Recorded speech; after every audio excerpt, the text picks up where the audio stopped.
आज का टॉपिक है हमारा त्रिकोणमिति सारणी। त्रिकोणमिति सारणी अगर आपको तैयार नहीं है, याद नहीं है, तो आप त्रिकोणमिति में तो कुछ उखाड़ ही नहीं सकते, क्योंकि त्रिकोणमिति की जो जान होती है वो त्रिकोणमिति सारणी ही होती है। अगर कोई भी त्रिकोणमिति सारणी को याद कर लेता है, तैयार कर लेता है, तो वही त्रिकोणमिति में रौला उखाड़ सकता है। ठीक है ना। तो आज हम इस वीडियो के जरिए आपको यही बताने वाले हैं कि आप त्रिकोणमिति सारणी को कैसे याद करें और तैयार करें। ठीक है, तो स्टार्ट करते हैं। आपको पहले क्या करना है, ये त्रिकोणमिति सारणी का जो है फ्रेम बना लेना है, लाइन खींच खींच कर। ठीक है, इसी तरह से। उसके बाद इस इधर की साइड आपको लिखना है sine theta, cos theta, tan theta, cot theta, sec theta, cosec theta, और ऊपर की साइड लिखनी है कोण।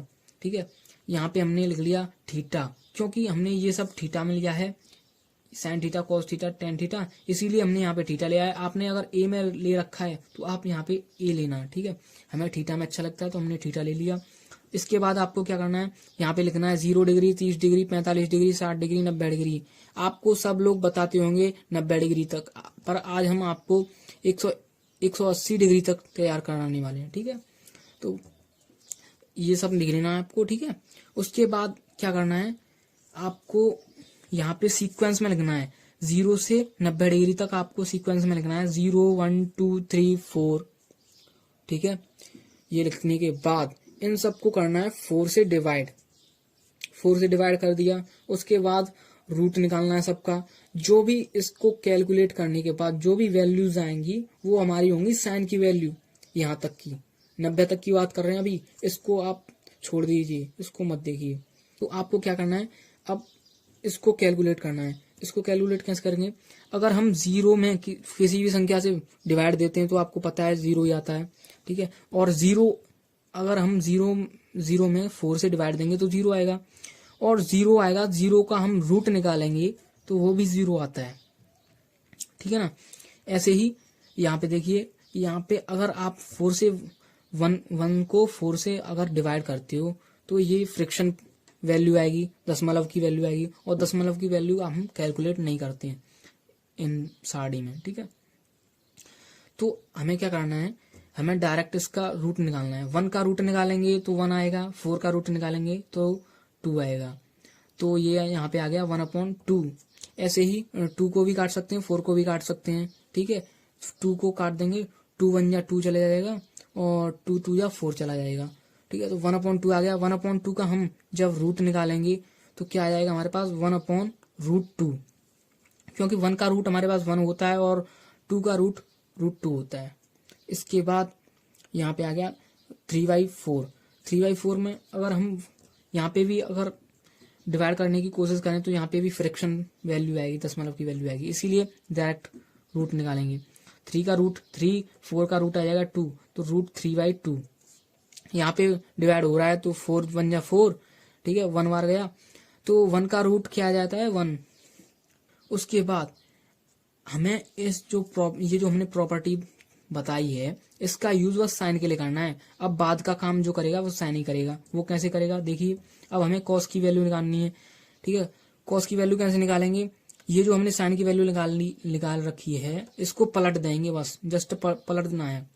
1 इधर आ जाएगा, ये √3/2 इधर आ जाएगा।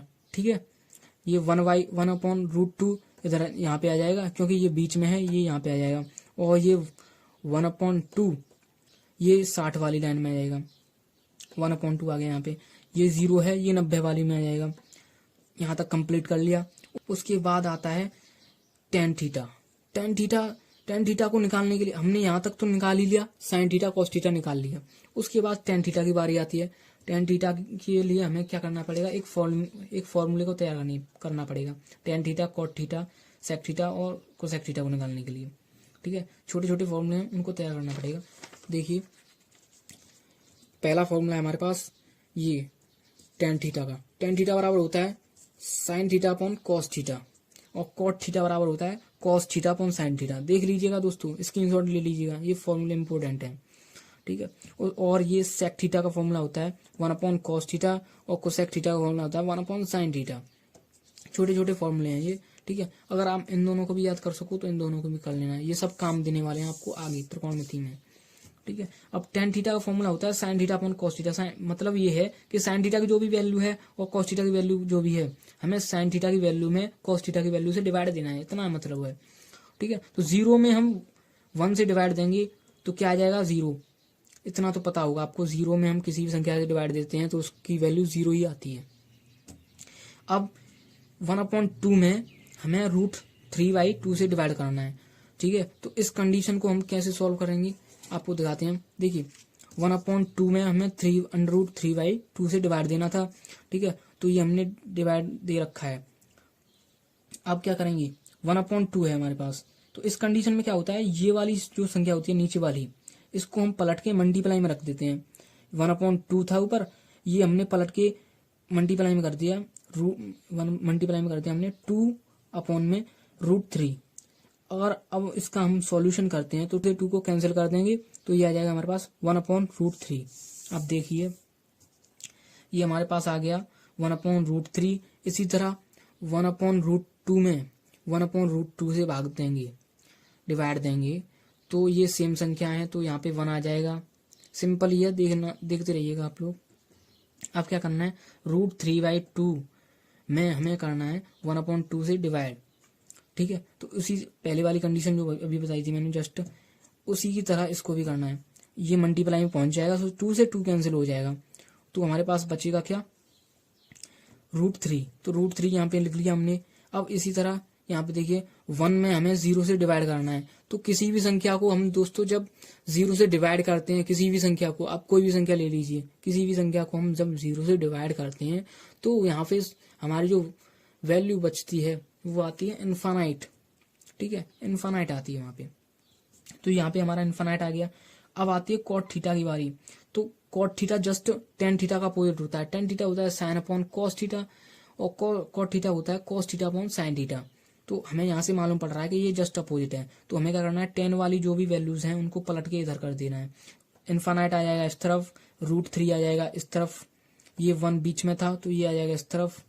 ठीक है, ये वाली इस तरफ आ जाएंगी संख्याएं, ये 30 वाली 60 के पास आ जाएगी, √3 यहाँ पे आ जाएगा 1/√3। इसके बाद ये वाली संख्या यहाँ पे आ जाएगी 0। इतना यहाँ तक समझ में आ गया होगा आपके। उसके बाद आती है सेक थीटा की बारी। ठीक है, सेक थीटा में आपको क्या करना है, अभी फॉर्मूला बताया था मैंने, 1/cos theta. Sec theta equal होता है 1/cos थीटा। तो हमने cos थीटा की वैल्यू कैलकुलेट कर रखी है पहले से ही, तो हमें तो 1/1 क्या हो जाता है 1। इसी तरह 1/, में ऐसे रखेंगे तो ये 2 पर पहुंच जाएगा, तो यहाँ पे बचेगा 2/√3। इसी तरह 1/, इसमें 1/, में ऐसे रखेंगे तो ये √2 पर पहुंच जाएगा और 1 नीचे बचेगा, तो नीचे वाले 1 की कोई वैल्यू नहीं होती, तो √2 यहाँ पे आ गया। उसके बाद 1 में हम इससे डिवाइड देंगे तो ये 2 पर पहुंच जाएगा, तो 1 नीचे क्या बनेगा 1, और 1 का कोई मान नहीं होता नीचे वाले का, तो ये हमने 2 यहाँ पे रख लिया। ठीक है, इसी तरह किसी भी संख्या में 0 से डिवाइड करते हैं तो उसका वैल्यू हमारे पास आता है इनफाइनाइट। इनफाइनाइट हमने रख रखा है यहाँ पे। ठीक है ना, यहाँ तक हमने कैलकुलेट कर लिया। उसके बाद आती है कोसेक थीटा की बारी। कोसेक थीटा की बारी में हमने क्या करना है, हमें जस्ट पलट के रखनी है ये वाली, जिस तरह हमने टेन और कॉट में किया है उसी तरह हमें करना है सेक और कोसेक में, क्योंकि कोसेक थीटा का जो फॉर्मूला होता है वो जस्ट अपोजिट होता है। साइन थीटा की जो भी वैल्यू है उनको उनसे हमें 1 में डिवाइड दे देना है। ठीक है, और 1 में हम आप देख लीजिएगा, अगर हम ये जीरो को 1 में डिवाइड करेंगे तो हमारे पास इनफाइनाइट आएगा। अगर 1 में हम 1/2 से डिवाइड देंगे तो 2 आएगा हमारे पास, और 1 में अगर हम 1/√2 से डिवाइड करते हैं तो ये √2 पर चला जाएगा और ये 1 नीचे आ जाएगा, नीचे वाले 1 की कोई वैल्यू नहीं होती, तो ये √2 आ गया। और ये यहाँ पे हम 1 में दे देंगे इससे डिवाइड तो ये 2 पर पहुंच जाएगा, 2/√3 यहाँ पे आ जाएगा। ठीक है, वो 1 में 1 से डिवाइड करेंगे तो 1 आ जाएगा यहाँ पे। ठीक है, आप देख लीजिएगा ये और ये जस्ट अपोजिट हैं। ठीक है ना, इतना समझ में आ गया आपको। हमने 90 तक कैलकुलेट कर लिया, 90 तक हमने निकालनी ये वैल्यू। अब हमने बताया 180 तक निकालेंगे। 180 तक कैसे निकालेंगे, हमें क्या करना है, अब इस वाले कॉलम को छोड़ देना है और ये जो 4 कॉलम बचे हमारे पास 1 2 3 4, इनको जस्ट पलट के रखना है उधर की साइड में। इनको जब पलट के रखेंगे तो ये वाली संख्या यहाँ पे आ गई, ये वाली संख्या यहाँ पे आ गई, ये वाली संख्या यहाँ पे आ गई और ये वाली संख्या यहाँ पे आ गई। ठीक है, और इसमें एक काम और करना है छोटा सा हमें कि ये वाली पॉजिटिव संख्या है, ठीक है, ये पॉजिटिव साइड में ये सब कर देनी है हमें नेगेटिव, और नेगेटिव में, ठीक है, ये सब नेगेटिव कर देनी है। उसके बाद अब यहाँ पे एक चीज देखिएगा, अगर 0 को हम नेगेटिव करते हैं तो नेगेटिव 0 का कोई मतलब नहीं होता, क्योंकि 0 नेगेटिव हो चाहे पॉजिटिव एक ही चीज है। सब में हमें यही करना है, कॉस में भी, टेन में भी, कॉट में भी, सेक में भी, कोसेक में भी।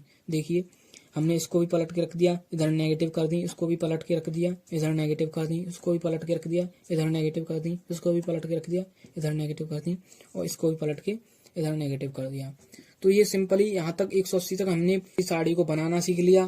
ठीक है, अब ठीक है, याद करने के लिए दोस्तों, अगर आप 9th क्लास में हो, ठीक है, या 11th क्लास में हो, तो आपको ये जो टेबल है ये आपको कम से कम 90 तक तो आपको याद होनी चाहिए, डायरेक्ट टू डायरेक्ट। अगर कोई भी पूछे कि आपको cos 30 की वैल्यू क्या है, cos 45 की वैल्यू क्या है, तो आप खट से बता दो।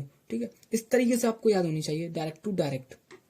और अगर आप 12th क्लास में हो या 10th क्लास में हो तो आपके पास बहुत लोड रहता है, बहुत सब्जेक्ट होते हैं, उनको तैयार करना पड़ता है, क्योंकि बोर्ड के एग्जाम आते हैं। इसको बनाना सीख लीजिए, क्योंकि 2-4 बार आप बनाएंगे, इसे तैयार करेंगे तो आपको वैसे भी याद हो जाएंगे। और इन्हें जब बनाना चाहिए आपको, जब आप त्रिकोणमिति पढ़ रहे हैं, स्टार्ट करने वाले हैं, क्योंकि स्टार्टिंग में अगर आपको तैयार कर लेते हैं इन चीज़ों को, क्वेश्चंस में भी इनका अप्लाई करेंगे तो आपको सिंपली याद हो जाएंगे ये। अगर आपको ये टॉपिक पसंद आया, ये वीडियो पसंद आया है, तो वीडियो को लाइक कर देना और चैनल को सब्सक्राइब कर देना। ठीक है, और चैनल पे नहीं हो तो बेल आइकन को जरूर प्रेस कर देना, जिससे कि हमारे पास जो भी कंटेंट है हम जो आपके पास अपलोड करते हैं वो आप उसकी नोटिफिकेशन आपको पहले मिल जाए। धन्यवाद। तो हम मिलते हैं अगली वीडियो के साथ, अगले टॉपिक के साथ। जय हिंद।